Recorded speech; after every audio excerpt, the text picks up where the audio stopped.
ಧ್ರುವ, ಏನು ಇದು? ಏನು ಮಾಡಕ್ಕೆ ಹೊರಟಿದ್ಯಾ? ಯಾವ ಕೆಲಸನ ಮುಂಚೆನೇ ಮಾಡಿ ಮುಗಿಸ್ಬೇಕಿತ್ತೋ ಅದನ್ನ ಇವಾಗ ಮುಗ್ಸಕ್ಕೆ ಹೋಗ್ತಾ ಇದ್ದೀನಮ್ಮ. ಏನು ಹೇಳ್ತಿದ್ಯಾ ಧ್ರುವ ನೀನು? ಅಮ್ಮ, ಅಗ್ನಿನೂ ಸತ್ತಿಲ್ವಂತೆ, ಬದುಕಿದನಂತೆ.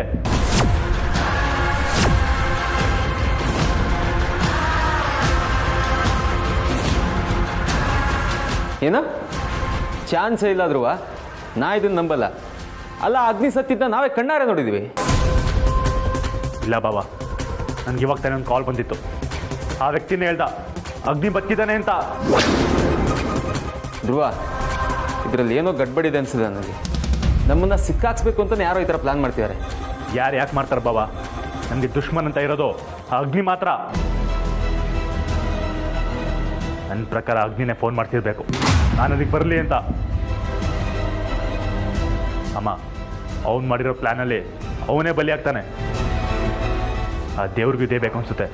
ಅದಕ್ಕೆ ಅಗ್ನಿನ ಇನ್ನೂ ಉಳಿಸಿದ್ದಾನೆ. ಇವತ್ತು ಅಗ್ನಿ ಸಾವು ನನ್ನಿಂದನೇ, ನನ್ನ ಕೈಯಿಂದನೇ. ಧ್ರುವ, ಬೇಡ ಕಣೋ, ನಿನ್ನ ಕೈ ಮುಗಿತೀನಿ. ನೀನು ಎಲ್ರಿಗೂ ಹೋಗ್ಕೊಡು, ಮನೇಲೇ ಇರಬೇಕು. ಧ್ರುವ, ನೀನು ಎಲ್ಗೂ ಹೋಗಬೇಡ, ಮನೇಲೇ ಇರು. ಇದು ತಪ್ಪು ಕಣೋ. ಒಬ್ಬರನ್ನ ಸಾಯಿಸೋದು ಮಹಾ ಪಾಪ. ನಮ್ಮನ್ನು ನಾವೇ ಕಾಪಾಡ್ಕೋಬೇಕು. ಪ್ಲೀಸ್ ಅಮ್ಮ, ನನಗೆ ದಾರಿ ಬಿಡಿ. ಇವತ್ತು ಅಗ್ನಿನ ಸುಮ್ಮನೆ ಬಿಟ್ಟರೆ ಜೀವನ ಪೂರ್ತಿ ನಾವು ನೆಮ್ಮದಿಯಾಗಿರೋದಕ್ಕಾಗಲ್ಲ. ನೀನು ಹೇಳ್ತಿದ್ದೆ ಅಲ್ವಮ್ಮ, ಸುವಾಸಿನ ಬಳಸ್ಕೊಂಡು ಈ ಮನೆ ನೆಮ್ಮದಿನ ಹೇಗೆ ಹಾಳು ಮಾಡಿದ್ದಾನೆ ಅಂತ. ಅವ್ನು ಸಾಯ್ದೆ ನಮ್ಗೆ ಯಾರಿಗೂ ನೆಮ್ಮದಿ ಇಲ್ಲ ಅಮ್ಮ. ಈ ಮನೇಲಿ ನೆಮ್ಮದಿ ಇರಬೇಕು ಅಂದರೆ ನಾನು ಏನು ಮಾಡೋದಕ್ಕೂ ಸಿದ್ಧ.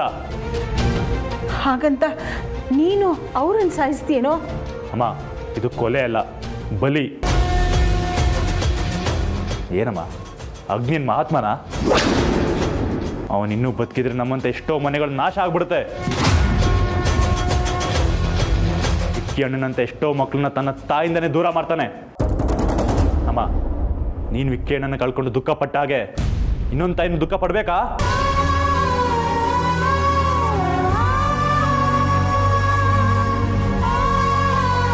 ನೋಡಮ್ಮ, ನನ್ನ ದಯವಿಟ್ಟು ತಡಿಬೇಡ, ನನಗೆ ಆಶೀರ್ವಾದ ಮಾಡಿ. ಒಳ್ಳೇದಾಗಲಿ ಕಣೋ, ಹುಷಾರಾಗಿ ಹೋಗ್ಬಾ. ಅಮ್ಮ, ಏನು ಕಳ್ತಾ ಇದ್ದೀರಾ? ನನಗೇನು ಆಗಲ್ಲ. ಇವತ್ತೇನಾದರೂ ಆದರೆ ಅದು ಅಗ್ನಿ ತಿಥಿನೇ. ಯಾವುದಕ್ಕೂ ಹುಷಾರು. ಸಾರ್ಥಕ್ ಅವರೇ, ನೀವು ಅವ್ರ ಜೊತೆ ಹೋಗಿ ಬನ್ನಿ. ಸರಿ ಅಮ್ಮ. ಧ್ರುವ, ನಡಿ, ನಾನು ಜೊತೆ ಬರ್ತೀನಿ.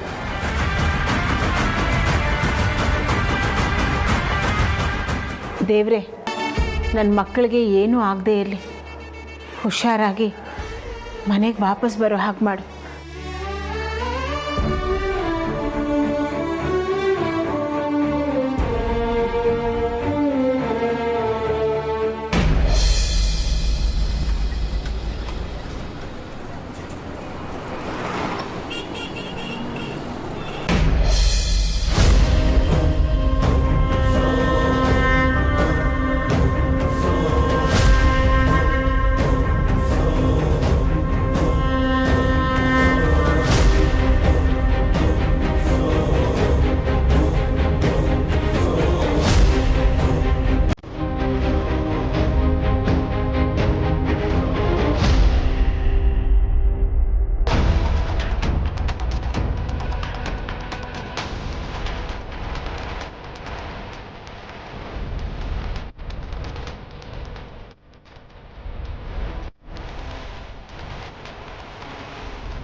ಇವತ್ತು ಯಾವ್ಯಾವ ಕೈದಿಗಳು ರಿಲೀಸ್ ಆಗ್ತಿರೋದು?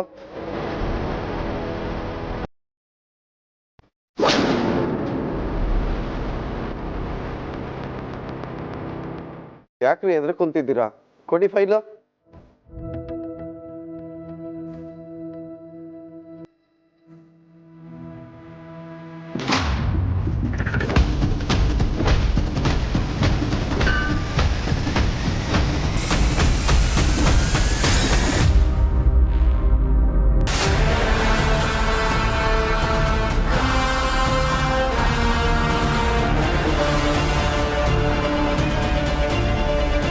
ಬೆಟ್ಟಪ್ಪ, ನೀನು ರಿಲೀಸ್ ಆಗಿದೆಯಪ್ಪ?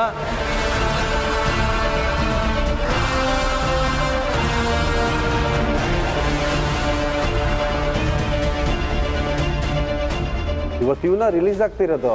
ಹೌದು ಸರ್. ಮನುಷ್ಯನ ರೂಪದಲ್ಲಿರೋ ರಾಕ್ಷಸ ಇವನು. ಇವತ್ತು ಇವನ್ ಬಿಡುಗಡೆ ಆಗ್ತಿದ್ದಾನ.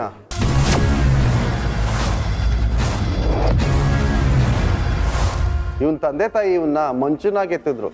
ಆದ್ರೆ ಇವನು ಬೆಳೀತಾ ಬೆಳೀತಾ ರಾಕ್ಷಸ ಆಗ್ಬಿಟ್ಟ ಬೆಟ್ಟಪ್ಪ.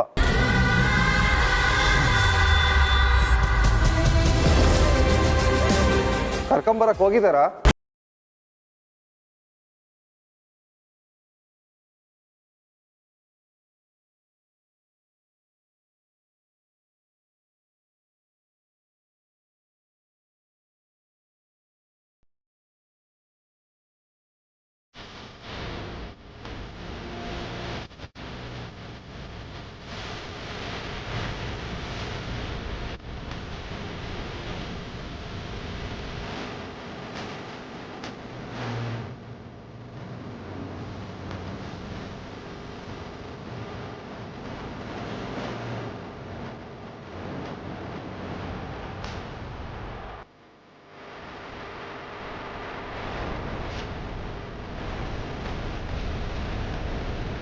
ಹೋಗ್ರಿ, ನಿನ್ ಕೆಲಸ ನೋಡೋಗ್ರಿ.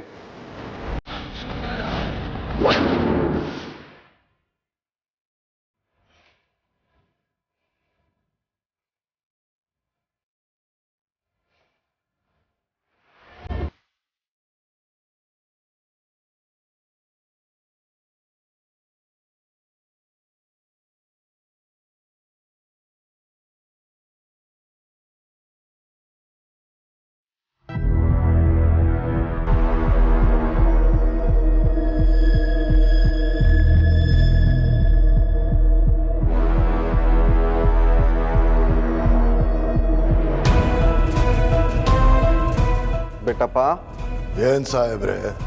ಬೆಟ್ಟಪ್ಪ, ಇವತ್ತು ನೀನ್ ರಿಲೀಸ್ ಆಗ್ತಾ ಇದೆಯಾ? ಯಾಕೆ ಸಾಹೇಬ್ರೆ, ನಾನು ರಿಲೀಸ್ ಆಗೋದು ನಿಮ್ಗೆ ಇಷ್ಟ ಇಲ್ವಾ? ಛೇ, ಹಂಗಲ್ಲ ಬೆಟ್ಟಪ್ಪ. ಇಷ್ಟು ವರ್ಷದಿಂದ ನೀನ್ ಜೈಲ್ ಶಿಕ್ಷೆ ಅನ್ಭವಿಸಿದ್ಯಾ. ಇವತ್ತು ನೀನ್ ರಿಲೀಸ್ ಆಗ್ತಾ ಇದೆಯಾ? ಇಷ್ಟು ವರ್ಷ ನೀನು ಜೈಲಲ್ಲಿ ಸಂಪಾದನೆ ಮಾಡಿರೋ ದುಡ್ಡು 20,000 ತಗೋ.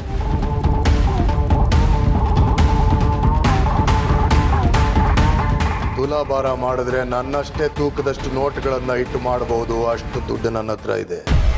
ಇನ್ನು 20,000 ಯಾವ ಲೆಕ್ಕ? ಇದನ್ನ ನೀವೇ ಹಂಚ್ಕೊಳ್ಳಿ. ನೋಡು ಬೆಟ್ಟಪ್ಪ, ನೀನ್ ಮಾಡಿರೋ ತಪ್ಪಿಗೆ ಶಿಕ್ಷೆ ಅನುಭವಿಸಿದ್ಯಾ. ಆಚೆ ಹೋದ್ಮೇಲೆ ಇನ್ ಮುಂದೆ ಒಳ್ಳೆ ಮನುಷ್ಯನಾಗಾದ್ರೂ ಬದುಕು. ಒಳ್ಳೇದು ಕೆಟ್ಟದ್ದೆಲ್ಲ ಮನುಷ್ಯ ತನ್ನ ಅನುಕೂಲಕ್ಕೆ ಮಾಡ್ಕೊಂಡಿರೋದು ಸಾಹೇಬ್ರೆ. ನನ್ನ ಪ್ರಕಾರ ನಾನು ಒಳ್ಳೆ ಮನುಷ್ಯನೇ, ಆದ್ರೆ ನಿಮ್ಮ ಸಮಾಜದ ಕಣ್ಣು ಸರಿಗಿಲ್ಲ. ನನ್ನನ್ನ ಕೆಟ್ಟ ಮನುಷ್ಯನಾಗಿ ಮಾಡ್ಬಿಟ್ಟಿದೆ. ನೋಡು, ನಿನ್ ಮಾತನ್ನ ನಾನು ಒಪ್ಕೊಂತೀನಿ. ಹಾಗಂತ ತಪ್ಪು ಮಾಡಿ ತಿರ್ಗಾ ಇಲ್ಲಿಗೆ ಬರ್ತಾರ. ಜೈಲು ಶ್ರೀಕೃಷ್ಣ ಪರಮಾತ್ಮ ಹುಟ್ಟಿದ ಜಾಗ ಸರ್. ದೇವಸ್ಥಾನಕ್ಕೆ ಮತ್ತೆ ಬರಬಾರದು ಅಂತ ನಿಮ್ಮಂತ ಪೂಜಾರಿಗಳೇ ಹೇಳಿದ್ರೆ ಹೇಗೆ? ಜೈಲ್ ಮುದ್ದೆ ಊಟ ತಿಂದ ಮೇಲೆ ಹೊರಗಡೆ ಅನ್ನ ಸಾಂಬಾರ್ ತಿನ್ನಕ್ ಮನಸ್ಸು ಬರಲ್ಲ. ಒಂದು ಕೆಲಸ ಬಾಕಿ ಉಳಿದಿದೆ, ಅದನ್ನ ಮುಗಿಸಿ ಮತ್ತೆ ಬರ್ತೀನಿ. ಅಲ್ಲಿವರೆಗೂ ನನ್ನ ಸೆಲ್ಲನ್ನ ಖಾಲಿ ಬಿಟ್ಟಿರಿ. PC, ನಾನು ಬರೋದ್ರೊಳಗೆ ನನ್ನ ಬಟ್ಟೆ ಎಲ್ಲ ನೀಟಾಗಿ ಒಗೆದು ಐರನ್ ಮಾಡಿ ಇಟ್ಟಿರು. ಇದೇ ನಂಬರ್ ಬೇಕು. ಬೆಟ್ಟಪ್ಪ, ನೀನ್ ಬದಲಾಗಲ್ಲ ಅನ್ಸುತ್ತೆ.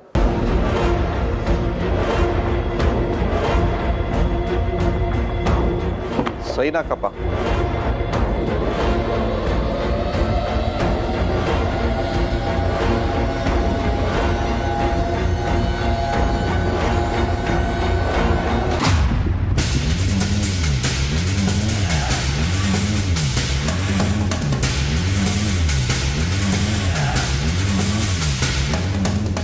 ಎಲ್ಲಣ್ಣ, ಇನ್ನು ಅಪ್ಪಾಜಿಯವ್ರು ಇನ್ನೂ ಬಂದಿಲ್ಲ.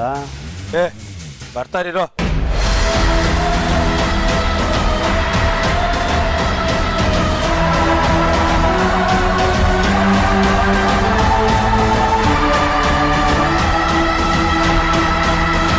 ನನ್ನ ಬಟ್ಟೆ ತರಿಸಿ ಸಾಹೇಬ್ರೆ.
ಬರ್ತೀನಿ ಸಾಹೇಬ್ರೆ.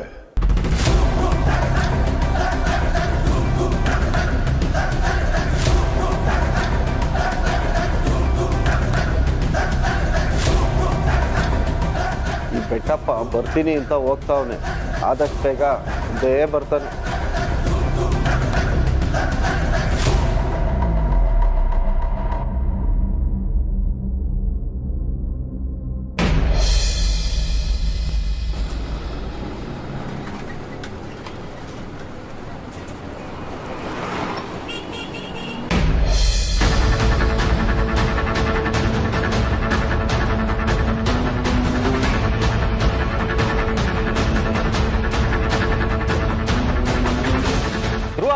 ಯಾಕೆ ಸ್ಪೀಡ್ ಹೋಗ್ತಿದ್ಯಾ? ಕಂಟ್ರೋಲ್ ಇರ್ ಸರ್. ಇಲ್ಲ ಬಾವ, ಆಗ್ತಾನೆ ಇಲ್ಲ. ಅಗ್ನಿ ಬತ್ತಿದೆ ಅಂತ ವಿಷಯ ಕೇಳಿ ನಂಗೆ ಅರ್ಗಿಸ್ಕೊಳಕ್ಕೆ ಆಗ್ತಿಲ್ಲ. ಅವನ ಮುಗಿಸೋರು ನಂಗೆ ನಿಂದಿಲ್ಲ ಬಾವ. ಬೇಡ ಧ್ರುವ, ಇದೆಲ್ಲ ಸರಿ ಇರಲ್ಲ. ಪ್ಲೀಸ್ ಬಾವ, ನಿಮಗೆ ಗೊತ್ತಲ್ವಾ ಅಗ್ನಿ ಬದುಕಿದ್ರೆ ನಮಗೆಲ್ಲ ಎಷ್ಟು ಸಮಸ್ಯೆ ಮಾಡ್ತಾನೆ ಅಂತ. ಅವನಂತರ ಕ್ಯಾನ್ಸರ್ ಇದ್ದಂಗೆ ಬಾವ. ಒಂದ್ ಕಡೆಯಿಂದ ನಾಶ ಮಾಡ್ತಿದ್ರೆ ಇನ್ನೊಂದ್ ಕಡೆಯಿಂದ ಎದ್ದು ಬರ್ತಾನೆ ಇದ್ದಾನೆ. ಅವನ್ನ ಮಾತ್ರ ಸುಮ್ಮನೆ ಬಿಡಬಾರ್ದು, ಹುಡುಗ ಸಮೇತ ಕಿತ್ತಾಕ್ಬೇಕು, ಆಗ್ಲೇ ನೆಮ್ಮದಿ. ಹಾಗಂತ ನೀನೇ ಕಾನೂನು ಕೈ ತಗೊಳ್ತೀಯ? ಅದು ತಪ್ಪಲ್ವಾ? ಅಗ್ನಿ ಕಾನೂನ ಮೀರಿ ನಮ್ಮಪ್ಪ ನಮ್ಮಮ್ಮನ ಕೂಡಾಕ್ಬೋದು, ಆದ್ರೆ ನಾನ್ ಮಾಡಿದ್ರೆ ತಪ್ಪಾ? ಹೌದು, ಖಂಡಿತ ತಪ್ಪು. ಸರಿಯಾಗಿದ್ರೆ ಆ ತಪ್ಪನ್ನ ಸರಿ ಮಾಡೋದಕ್ಕೆ ನಾ ಹೋಗ್ತಾ ಇರೋದು. ಬೇಡ ಧ್ರುವ, ಇಷ್ಟೊಂದು ಆತರ ಒಳ್ಳೇದಲ್ಲ. ಮೊದಲು ಪೊಲೀಸ್ ಕಂಪ್ಲೇಂಟ್ ಕೊಡೋಣ. ಸರಿ, ಕಂಪ್ಲೇಂಟ್ ಕೊಡ್ತೀವಿ, ಎಲ್ಗೂ ಹೋಗ್ತಾನೆ. ಆದ್ರೆ ಏನ್ ಯೂಸು? ಜೈಲಲ್ಲಿ ಇದ್ಕೊಂಡು ಏನ್ ಬೇಕಾದ್ರೂ ಮಾಡ್ತಾನೆ, ನಮ್ಮ ಕುಟುಂಬಕ್ಕೆ ಕಾಟ ಕೊಟ್ಟೆ ಕೊಡ್ತಾನೆ. ಬೇಕಾ ಇದೆಲ್ಲ ಭಾವ ನಮ್ಗೆ? ಅವ್ನು ಸತ್ತರೇನೆ ವಸಿಷ್ಠ ಕುಟುಂಬಕ್ಕೆ ನೆಮ್ಮದಿ. ಭಾವ, ಅಗ್ನಿ ಸಾವು ನನ್ನ ಕೈಯಿಂದಾನೆ. ಪ್ಲೀಸ್ ನೀವು ನನ್ನ ಮತ್ತೆ ತಡಿಬೇಡಿ. ಸರಿ, ಸ್ವಲ್ಪ ನಿಧಾನಕ್ಕೆ ಹೋಗು. ಇಲ್ಲ ಭಾವ, ಅವ್ನು ತಪ್ಪಿಸ್ಕೊಳ್ಳೋ ಚಾನ್ಸಸ್ ಇರುತ್ತೆ.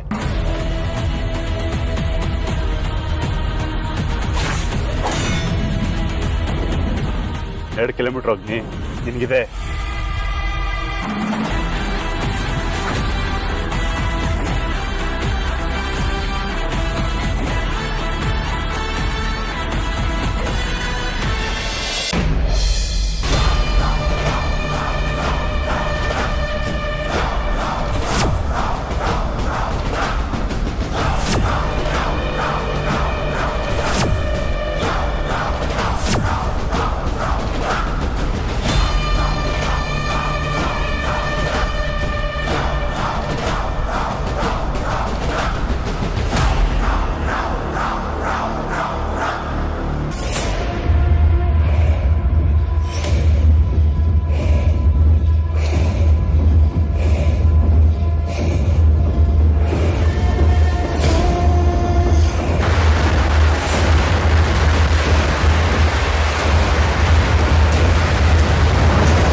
ಏಯ್ ಅಪ್ಪಾಜಿಯವ್ರು ಬಂದ್ರು, ಬನ್ರೋ. ಅಪ್ಪಾಜಿಯವ್ರಿಗೆ ಜೈ, ಅಪ್ಪಾಜಿಯವ್ರಿಗೆ ಜೈ, ಅಪ್ಪಾಜಿಯವ್ರಿಗೆ ಜೈ, ಅಪ್ಪಾಜಿಯವ್ರಿಗೆ ಜೈ, ಅಪ್ಪಾಜಿಯವ್ರಿಗೆ, ಅಪ್ಪಾಜಿಯವ್ರಿಗೆ, ಅಪ್ಪಾಜಿಯವ್ರಿಗೆ, ಅಪ್ಪಾಜಿಯವ್ರಿಗೆ ಜೈ, ಅಪ್ಪಾಜಿಯವ್ರಿಗೆ. ಬೆಟ್ಟಪ್ಪ, ಏನಿದೆಲ್ಲ ಇಲ್ಲಿ? ಬೆಟ್ಟಪ್ಪ, ಇಲ್ಲಿಂದ ಹೊರಡಿ. ಹೋಯ್ತೀವ್ರಿ ಸಾಹೇಬ್ರೆ, ಏನ್ ಇಲ್ಲೇ ಇರ್ತೀವ? ಬರ್ತೀನಿ ವಾಪಸ್ಸು.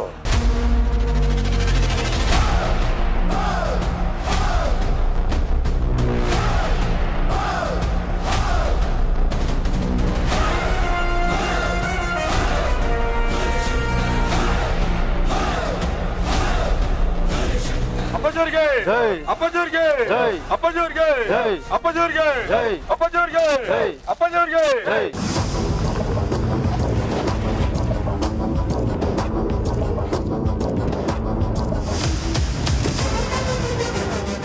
ಎಲ್ಲೋ ಅಗ್ನಿ ತೇಜಸ್ಸು,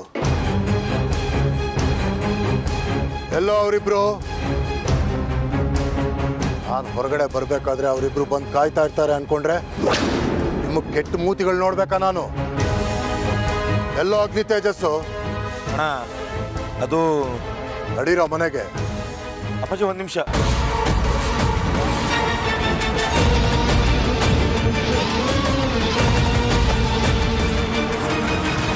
ನಿಜ ಹೇಳ್ರೋ, ಏನಾಯ್ತು ಅಗ್ನಿ ತೇಜಸ್ಗೆ? ಹೋಗಳೋ ಅದೇನು? ಹೊಗಳೋ. ಹಾಸ್ಪಿಟಲ್ ಅಡ್ಮಿಟ್ ಆಗಿದ್ದಾರೆ ಅಪ್ಪಾಜಿ. ಕೊಲೆ ಮಾಡಿ ಮತ್ತೆ ವಾಪಸ್ ಬರ್ತೀನಿ ಅಂತ ಜೈಲರ್ ಸಾಹೇಬ್ರಿಗೆ ಹೇಳ್ಬಿಟ್ಟು ಬಂದಿದ್ದೀನಿ. ಒಂದು ಕೊಲೆ ಮಾಡಿದ್ರೆ 14 ವರ್ಷ ಜೈಲು, 2 ಕೊಲೆ ಮಾಡಿದ್ರು 14 ವರ್ಷ ಜೈಲು. ಜೀವಂತವಾಗಿ ಉಳಿಬೇಕು ಅಂದ್ರೆ ನಿಜ ಹೇಳು. ಅಪ್ಪಾಜಿ ಅದು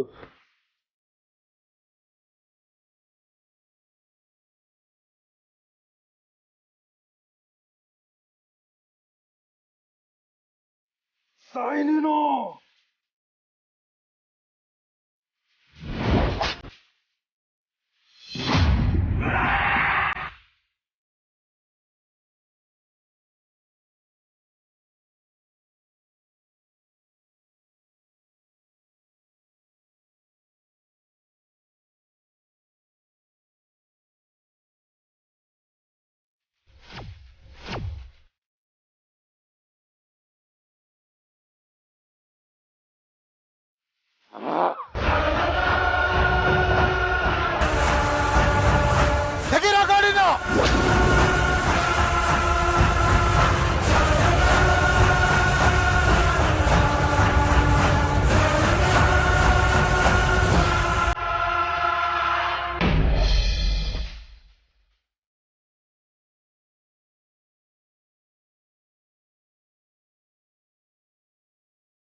ಧ್ರುವ, ರಿಸೆಪ್ಷನ್ ಅಲ್ಲಿದೆ, ಕೇಳೋಣ ಬಾ.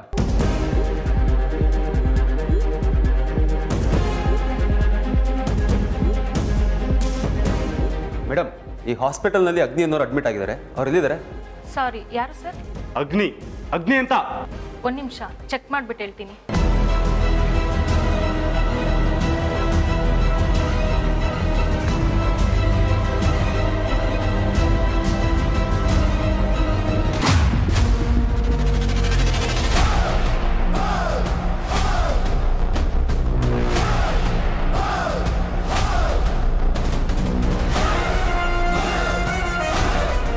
ಮೇಡಮ್, ಸ್ವಲ್ಪ ಬೇಗ ಹೇಳ್ತೀರಾ? ಮೇಡಮ್, ಇನ್ನೂ ಎಷ್ಟೊತ್ತು? ಬೇಗ ಹೇಳಿ. ಯಾಕೆ ಎಮರ್ಜೆನ್ಸಿನಾ ಸರ್? ಹೌದು, ತುಂಬಾ ಎಮರ್ಜೆನ್ಸಿನೇ. ಸರ್, ಮುಂದೆ ರೈಟ್ ತಗೊಂಡು ಲೆಫ್ಟ್ ಹೋಗಿ ಸೆಕೆಂಡ್ ವಾರ್ಡು.